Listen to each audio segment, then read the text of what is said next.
inyokane ehlazana le mabonabulala. Ngesonto elidlule bengihamba nobaba uNkosi neNgqithi. Sikhuluma ngokubaluleka kokubuhlakani bokhokho bethu. Sikhulumile impela kodwa nje kuyisihloko esibanzi nesidinga isikhathi. Sizobuye siphinde futhi balaleli ngosizo lwenu nangemibono yenu siqhubeke. Namhlanje ngihamba nomama okaMsomi uMastingi wale eNquthu. Kunjalo neNgqithi nokaJobe. Sizokhuluma la ngesihloko esibalekile kakhulu. Sesiphiwe osukuzalwe naso njengokuthwasa. Maningi manje amathwasa maningi ngendlela eyisimangaliso nezingane ezincane ziyathwasa. Sizoke sizwe kumama ukuthi kwenzekeni manje konakelephi. Kusakuhle na kusahamba kahle na makunje. Ngizocela ke babingelele ke abalaleli. Ngiyabingelela kwabesilo sakithi. Kunjini nomnyama ngabende bezingo nengonyama. Obuqhutshwa umseleki benonongalaza bethi ufanele kosiwe ihlange emkhuyana abunqabela abantu ukudonsa amanzi aphuma embothweni njengomtsheni isiguqa sikandaba esifulele ngamahlamvu asendonda kusuka. Kwabesilo sakithi unobhananaza nenkala enyokwa eqondo othala afike iphuma umphotholozo umthose isigqoko isigqoko samfanela. Kwabenjanje nopapa ekhanda kamenzi. Ndaba ngawulalela umuntu omemezanya akhuleka kwabesilo. Namhlanje zibambene phezulu isihloko esibaluleke ngempela. Uma ngabe sikhuluma ngesiphiwo ngezwe laphana ugogo mengabe echaza ukuzalwa kwembethe. Kunokudideka okukhona mhlawumbe omunye umuntu umlaleli engadideka mhlawumbe wake wahamba ethi yobheka kwababonayo bafike bamtshela ukuthi uzalwe embethe. Abanye bemtshela ukuthi uzale embethwe. Usho ukuthi kunokwembatha nokwembathwa. Uthi mabumbethe usho ukuthi usukumbethe lo mhlwehlwe lo kade sikhuluma ngawo. Okusho ukuthi umuzalo wembethwe usho ukuthi usukusingathwe ilabo bakini osukuhamba nabo. Makhosi. Ngiyezwe omunye methi hamba ophahla. Ethi uma uphahla ukungafika ubabize ngamagama ngoba wena usenyameni konke okubonayo ubona ngenyama.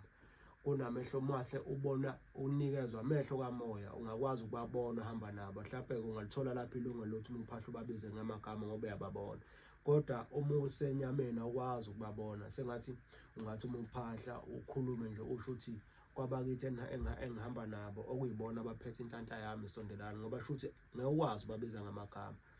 Manje uma ngabe sithinta le ndaba le ijule kakhulu nami ngithe ake ngihlabe ngihlehle ngiphindlebe ngilalele ngiyathokoza. Makhosi indaba le. Ngoba kufanele ithonga lakini likhulume nawe. Lisho ukuthi ngoba likupha lobu bungoma uzotholani uzokwazi ukuthi uyiphilise ngoba uma ungenwa yidlozi alifuni ukusebenza umlomo. Linemthetho eminingi idlozi elikushayela yona. Nanokugqoka futhi liyakutshela ukuthi igqoka kanje. Nenhlonipho nesimo sekhaya. Idlozi likushayela umthetho kakhulu. Ngisho uma ngabe uyinsizwa uzogana liyakhethela intombi ukuthi kufanele ukuthi kufanele ukuthi uganwe kwabani. Mangabe umuntu wesifazane liyakhetha noma lingafuni nje ukuthi ugane lithi alifuni nefa lalo. Ngoba phela mawuthola umkhwenyana wena unalamandla amakhulu unenkomo kuphambana uphondo unembuzi unayo yonke into unamaplazi. Umkhwenyana uzomosha lapha. Alifuni idlozi lazi inhliziyo yomuntu liyibona ekujuleni ukuthi lo muntu unjani.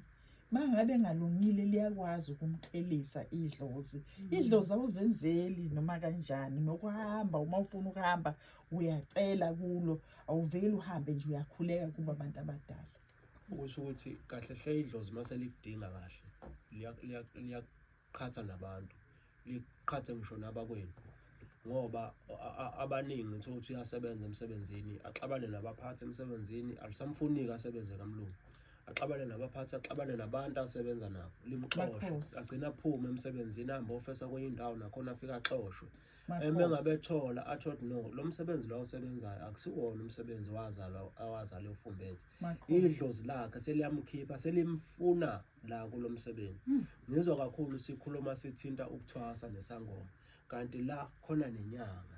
Makhosi. umuntu ophatha ongabhuli ongaboni kodwa oza kuye unenkinga abese xazulela leyo nkinga.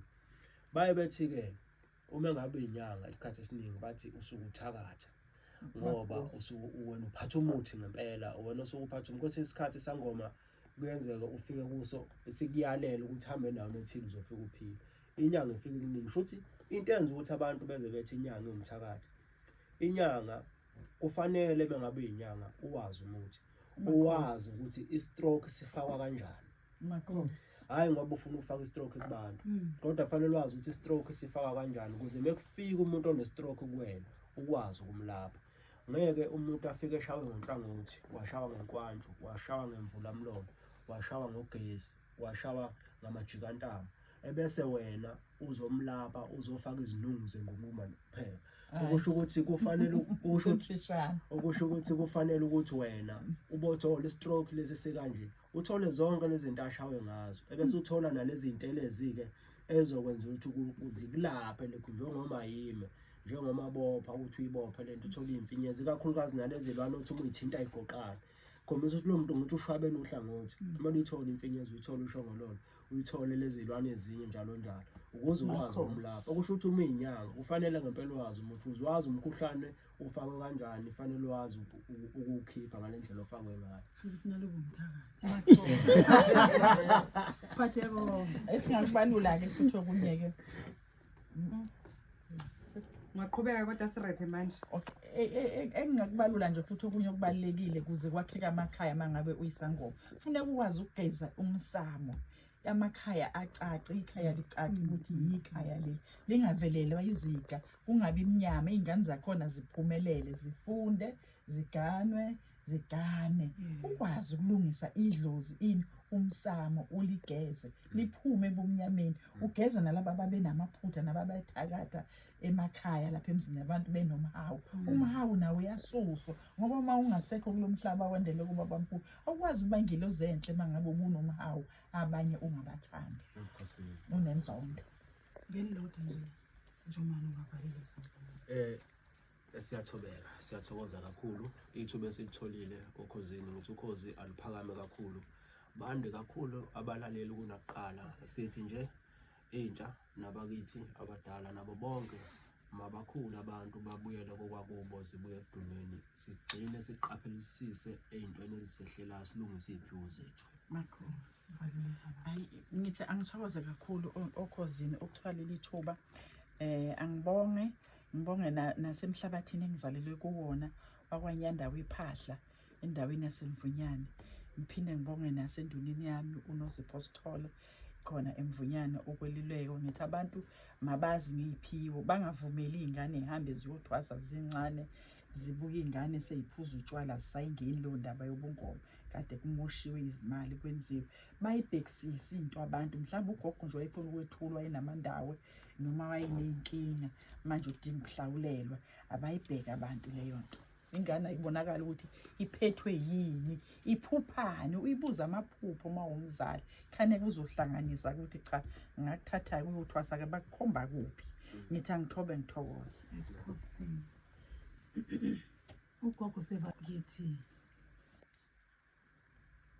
abantu abagcine usiko, abantu ababheke imisamo yabo, abayilungise imisamo abantu, ngoba ngempela eqinisweni ngesintu sikhona ngomsamo, sikhona ngemvelo.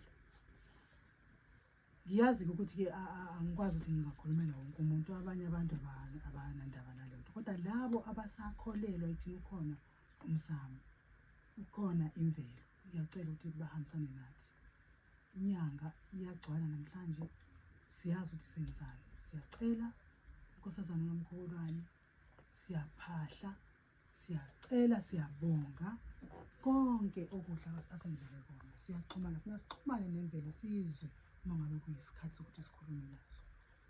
Ngithi-ke thanda ulimi lwakho, thanda inkolo yakho, umnike udumo umveli wakho.